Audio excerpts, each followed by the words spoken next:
Hey y'all, back with another video.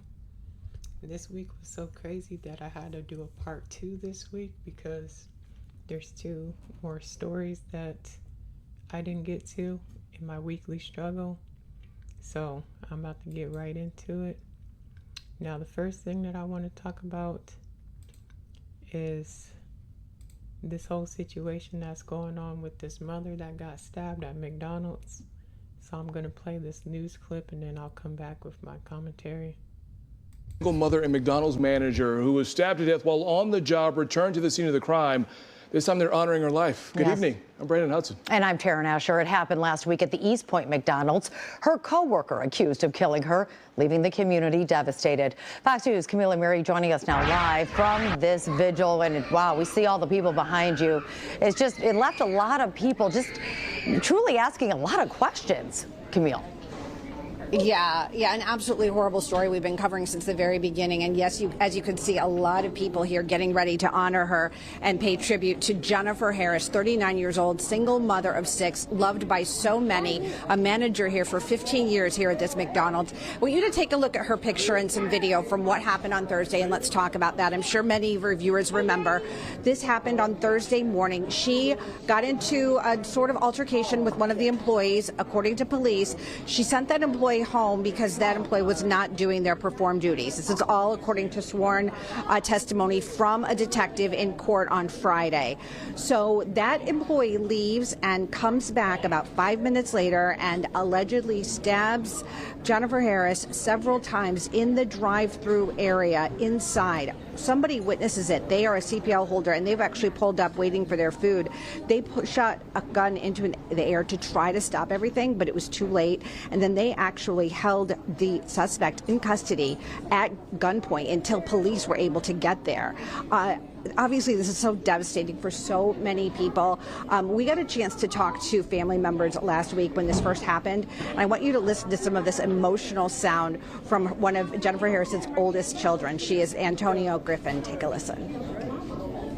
My mama was a good person. She was the best mom anybody could ever ask for. She woke up every day and went to work for us. My mama died trying to take care of us. She was so good to everybody.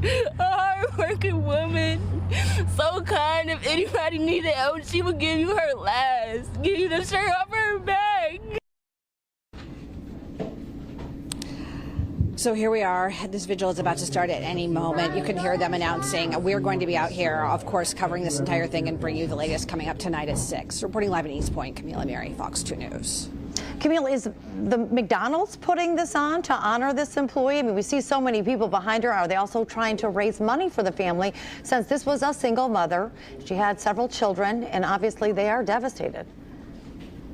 Yes, and the owner of this franchise is actually paying for the whole funeral and has set up a trust for the family, for the 6 children, and there's a GoFundMe as well that we'll be putting on our website, fox2detroit.com. But yeah, McDonald's is part of this vigil. They moved it inside because of the heat. There's some beautiful red and white balloons that we're going to be seeing out in the air tonight at the end of this. But again, staying inside because of the heat and just trying to accommodate everybody here. But I think it's going to be a very moving ceremony. You can see all of us have pictures of stickers that they gave us to honor Jennifer Harris. So definitely a very touching scene here. Yeah, well, our hearts go out to the family, that's for sure. And we'll talk to you a little bit later at 6. Thanks, Camille, for the update. So what do you need here? Soft? Now, this whole situation is sad, but before I give my opinion on it, I want to also play a clip of this. So go ahead and listen to this. All that negative shit she's saying about, I got sent home early today by the same person. I'm telling you, she's a bully. This shit isn't funny. She needs to understand that just because she's a mother and got children doesn't mean that she can come in the store, disrespecting people, talking to them like everybody's beneath her. She has no respect. Now, if y'all don't know, that's the lady who ended up stabbing the manager. Here's a picture of her. Now, I'm not really going to be giving my personal opinion on how I feel about this situation, but it is very unfortunate. And before I give my commentary, I will say this: nobody deserves to be stabbed to death. It doesn't matter what you've done. It doesn't matter where you're from. It doesn't matter what color your skin is. It doesn't matter what race. It doesn't matter what gender you are. Nobody deserves to be stabbed to death. Now, with that being said, this lady, you can watch a 15-second clip, a 30-second clip of any of her videos, and if you're in the right mind, you'll be able to know that this lady is batshit fucking crazy, right? Within 30 seconds of watching her video. So my question to the mother that lost her life would be, why would you provoke or I don't want to say instigate, but why would you create a problem with someone who is batshit crazy? Because if I was her manager, if I was this lady's manager, I would not send her home. I would not do anything that she would deem as disrespectful or would make her mad. The reason why is because I understand that crazy people do crazy things. If you wanted this lady to go home and if you felt like she wasn't working, that's fine. Document it. Do things that you can as a manager that's going to get her the fuck up out of there. But don't make it a personal problem between you and her, because then she has not a right, but she has in her mind, in her crazy psycho mind, she has a reason to come after you, right? And make it personal. This lady made it personal. And I feel like the manager made it personal too. So that's really my standpoint on that. Like, what she did was terribly wrong. That's not how you handle situations. But also we need to take into account that she's not a normal person. She's not a person who could rationalize between what's right and wrong, clearly, from watching her videos. That's my assumption from watching her videos, because me and my wife, we watched a whole bunch of her videos yesterday, and all of them led to me drawing the conclusion that she is not well, okay? She needs some type of mental help. And if I can gather that from watching her videos, that lady, that manager knew. And I feel like she kind of took advantage of like, oh, well, you can't get a better job and you're kind of stuck in this situation type shit. I'm not saying that's what was going on. And I'm not saying that warrants what she fucking did. Because again, my first statement, nobody deserves to be stabbed to death. But just really unfortunate situation, man. Like, I can't even believe that. I feel like this world is getting fucking crazy, man.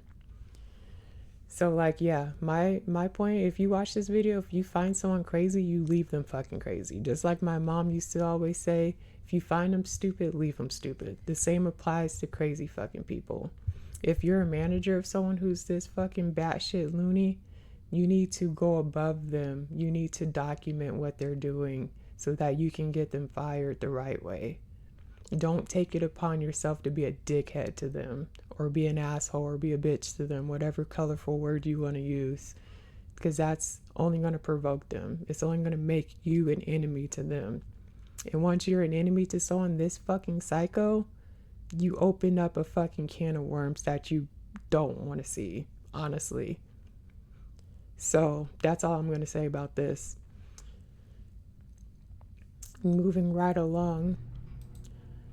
This whole situation with Katt Williams and Sadiq, Ali Siddiq, I hope I'm saying his name right.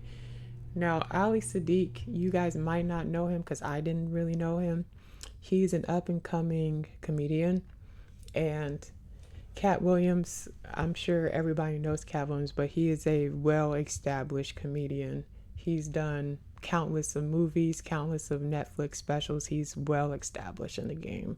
He's so established that now he's putting on new and upcoming new and upcoming comedians, and they have a tour. And that's really how this all started, because he put on a tour for his people. His people were traveling, and they ended up in Ali Sadiq's territory, where he's from, which I think is Detroit.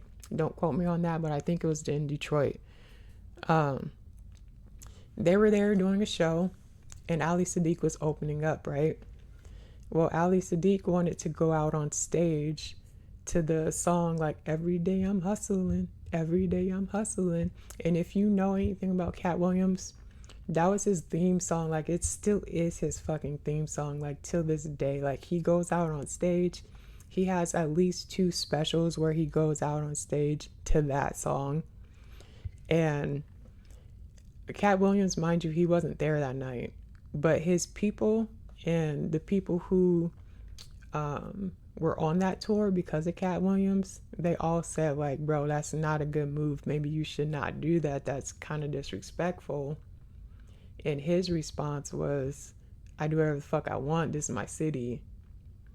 Like, I'm going to be opening. And he was like, I don't even know why y'all come here anyways, because I'm about to kill the show so bad nobody is even going to want to see y'all type shit. So real greasy towards Cat and his comedians.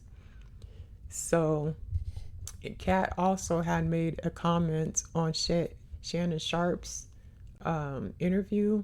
And that interview is so big, like, I don't understand why you could have missed that. But if you did, Shannon Sharpe asked him about Ali Sadiq, and he said, I don't know him.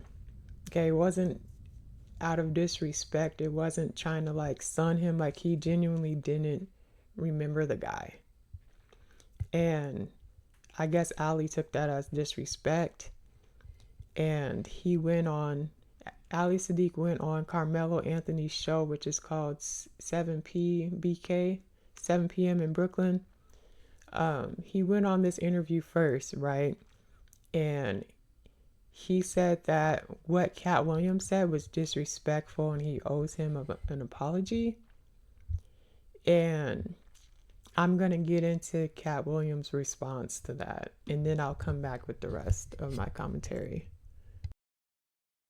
Oh, the peace god around here. Yeah, with respect, we call him that. With respect, with respect. And on this couch a few months ago, Ali Sadiq came on the show, and he had some things to say about you not making public or private amends, and said something along the lines of, and I'm paraphrasing here because it's been a minute, but he said something along the lines of, like, the apology's got to be just as loud as the disrespect. You know what I mean? Whichever way it was. I don't know. I agree with that philosophy wholehearted, but let's be very clear. I just said I didn't remember the guy. So I said I don't know the guy, right? Mm-hmm. And then other comedians showed me pictures where I'm around the guy. He's in the same room as me. Mm-hmm. Maybe I'm too old. I feel like if I don't have your number and you don't have my number, we never exchanged numbers, then nigga, I don't know you. I feel like if we've never communicated or like, okay, so, but if I said that I didn't know you and clearly I've been around you, that was the only apology I could have made to the guy. Mm-hmm. And so I didn't have any amends that I was trying to make. So when it was suggested that he meet up with me, he was confused at why I was not going to be having no apologetic energy. Like, no, nigga, I'm not apologizing. On site is on site. Like I'm the person being crossed in this situation, not vice versa. I'm not sure what he said, but whatever he said, it didn't involve me doing something to him or doing something against him or stepping outside of code. I'm not sure what he said the issue actually was, but I'm saying at the end of the day, you can't afford to be a comedian and be black and be short and be righteous and have me as a op, my nigga. It's counterproductive to your very existence. not just because I'm him, but because you're not. And so how I'm saying, I mean, at least easy. I have nothing disrespectful to say about him because I don't know him like.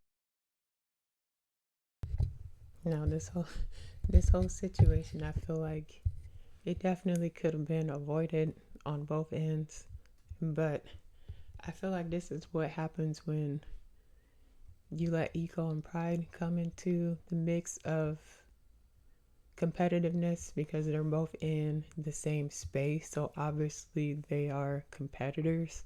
Then you mix ego in with it, and then you mix in a whole bunch of, well, I've done this and I've done that. So I will say this, Cat doesn't always tell the truth, so I take some of what he says with a grain of salt. However, I do think that he does have a point in what he's saying. Like, you can't just disrespect someone who's well established as Cat Williams and think that it's not going to warrant a response. Like, that's crazy, especially when most of us had to Google your name, especially for this story. I didn't even know him. I think I've watched maybe one of his stand-up specials came across my YouTube page one day, and I started watching it, but I didn't even watch the whole thing. And I'm not trying to make light of Ali Siddiq's accomplishments. Like, I know he's doing his thing right now. He's up and coming. He's probably the most popular up and coming comedian right now.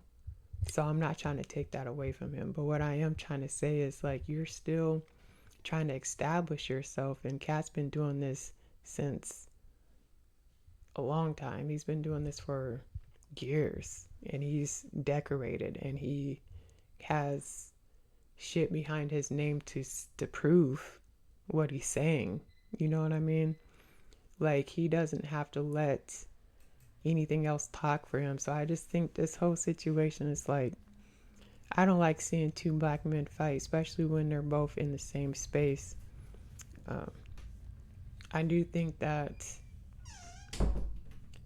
well, obviously there's no room for them getting together and collaborating on anything, so that's definitely out the window. But it's just sad that pride ruins everything, man. Like, if it's not corporate greed, then it's fucking pride and egos, like, ruining things. Because they could have came together and did something cool, and you know what I mean? Like, but that will never happen. So I think this whole thing is kind of funny, kind of interesting. If you want to watch the rest of this, because this is a long ass interview, it's on 7 p.m. in Brooklyn with Carmelo Anthony. So yeah, you guys can go and check out that if you haven't already. And this is my point too, because I had to come back with these two stories. They was too crazy for me to leave out. So that's definitely the weekly struggle. Point 2 for this week. And yeah, I'll see you guys in the next one. Thanks for watching.